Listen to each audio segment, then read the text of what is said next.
करोड़पति बेटी ने गरीब माली की झोंपड़ी में कदम रखा। फिर जो हुआ, इंसानियत भी सिसकी उठी। दोस्तों, आज की ये सच्ची और दिल को छू लेने वाली कहानी मुकद्दस शहर बनारस वाराणसी की है, जहां गंगा की लहरें इंसानियत की मिसालें देती हैं, लेकिन अमीर और गरीब की दीवारें आज भी बहुत ऊंची हैं। ये कहानी है प्रिया की, जो एक करोड़पति ताजिर की इकलौती बेटी थी, और रामू नामी गरीब माली की, जो उनके बड़े बंगले का बाग संभालता था। प्रिया का घर वाराणसी के उसी घाट के करीब एक अजीम सफेद बंगला था।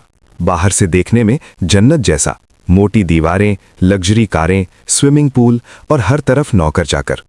लेकिन अंदर से प्रिया का दिल खाली था। माँ की मौत बचपन में हो गई थी, बाप दिन रात कारोबार में मसरूफ। प्रिया को लगता था कि वो सोने के पिंजरे में कैद परिंदा है, सब कुछ है मगर सच्चा प्यार और साथ नहीं। रामू उनका माली था, उम्र तकरीबन 28 साल, सादा कुर्ता पायजामा, हमेशा मुस्कुराता चेहरा, मगर आंखों में गहरा दर्द। वो सुबह 6 बजे आता, फूलों को पानी देता, घास काटता और शाम को चुपचाप चला जाता। कभी तनख्वाह की शिकायत नहीं, कभी छुट्टी नहीं मांगी। प्रिया उसे बस माली रामू कहकर बुलाती थी। लेकिन एक दिन प्रिया ने देखा, रामू बाग में एक छोटा सा फूल चुनकर जेब में रख लेता है, जैसे कोई कीमती चीज हो। प्रिया ने पूछा, क्या बात है रामू, इतना प्यार फूलों से?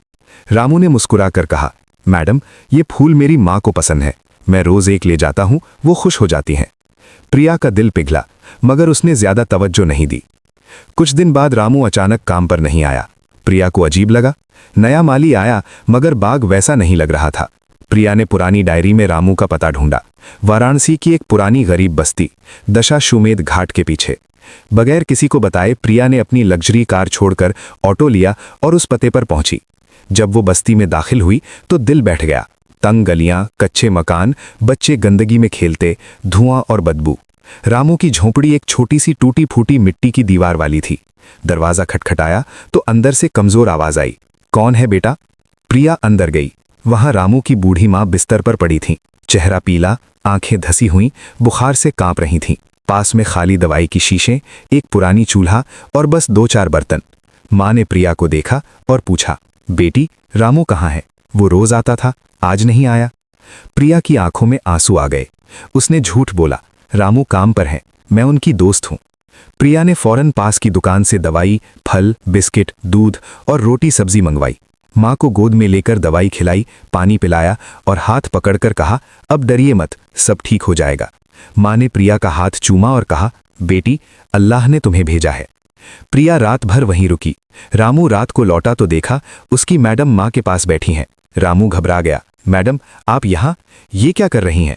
प्रिया ने रोते हुए कहा, रामू, मैं इंसान हूं, मैडम नहीं, मुझे माफ कर दो, मैंने कभी तुम्हारी तकलीफ नहीं समझी। रामू ने बताया, माँ को कैंसर था, दवाइयाँ महंगी थीं, तनख्वाह से बस गुजारा होता था। प्रिया ने फौरन अच्छे डॉक्टर बुलाए, अस्पताल में दाखिल करवाया और सारा इलाज का खर्च उठाया, मगर किस्मत ने साथ न दिया। कुछ दिन बाद माँ ने दुनिया छोड़ दी। रामू माँ के जनाजे के पास बैठकर फूट फूट कर रो रहा था। प्रिया ने उसे सहारा दिया, आखिरी रसूमात करवाईं, गंगा में हड्डियों का विसर्जन करवाया। रामू ने कहा, मैडम, आपने मेरी माँ को शहजादी जैसा एहतराम दिया, मैं कभी नहीं भूलूंगा। प्रिया रो पड़ी।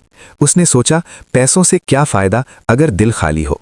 उसी झोंपड़ी के पास उसने एक छोटा सा कमरा बनवाया, माँ की छाव free medical and food centre, जहां गरीबों को मुफ्त दवाई, डॉक्टर चेकअप और रोजाना 2 वक्त का खाना मिलता है। रामू अब इस सेंटर को संभालता है। प्रिया कभी कभी सादा कपड़ों में आती है, बच्चों को पढ़ाती है, बूढ़ों से बातें करती है। आज भी वाराणसी की उस बस्ती में लोग कहते हैं, असल अमीर वो है जिसका दिल अमीर हो। प्रिया अब समझ गई कि सच्चा सुकून दूसरों की मदद में है। जब कोई गरीब बच्चा दवाई लेकर मुस्कुराता है तो प्रिया की आंखें नम हो जाती हैं। इंसानियत कभी नहीं मरती, बस उसे जगाने की जरूरत होती है। दोस्तों, ये कहानी हमें सिखाती है कि अमीर गरीब का फर्क सिर्फ कपड़ों और घरों का है, दिल सबका एक जैसा होता है। अगर दिल में थोड़ी सी हिम्मत हो तो एक झोंपड़ी भी जन्नत बन सकती है। असल अमीर दिल की इंसानियत में होती है।